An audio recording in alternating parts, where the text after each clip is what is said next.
Welcome to Purpose-Driven Bible Study Series. Today, we're in the book of Matthew. Chapter 1. Matthew chapter 1 is not dry history.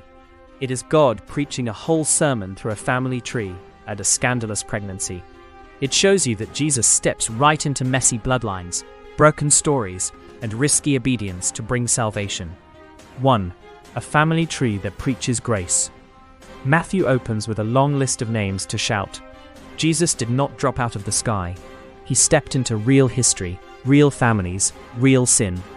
You see Abraham the wanderer, Jacob the trickster, David the king who committed adultery, and even women like Tamar, Rahab, Ruth, and the wife of Uriah. Stories full of scandal, pain, and unexpected grace.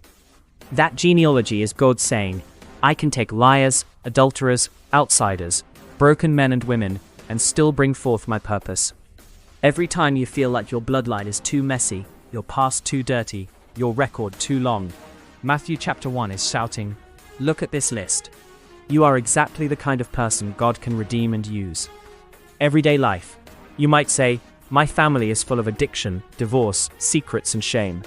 Matthew chapter 1 answers, so was Jesus' family line, and yet God brought salvation through it.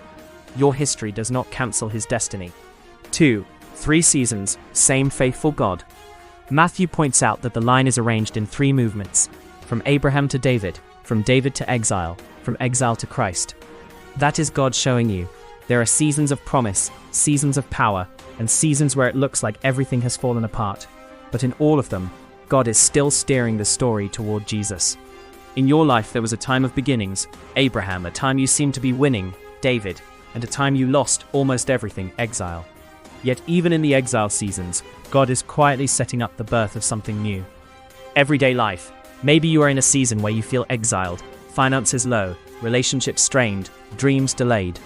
Matthew chapter 1 whispers, do not judge the story in the middle. God is still writing, and Jesus is coming right out of the place you thought was a dead end. 3. Joseph's heartbreak and heaven's interruption. The second half of the chapter zooms in on Joseph, a righteous man engaged to Mary, who suddenly finds out she is pregnant. From his angle, it looks like betrayal, embarrassment, public shame. He plans to step away quietly, to protect his name and hers. But God steps into his sleep with a dream. Joseph, do not be afraid to take Mary as your wife. What is conceived in her is from the Holy Spirit. Sometimes what looks like your worst scandal is actually your greatest assignment. The thing you are trying to hide may be the very thing God is trying to birth.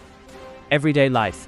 You may be holding something God gave you, a vision, a calling, a change of direction that makes other people talk. Matthew chapter 1 shows Joseph choosing God's voice over people's opinions and stepping into destiny instead of damage control.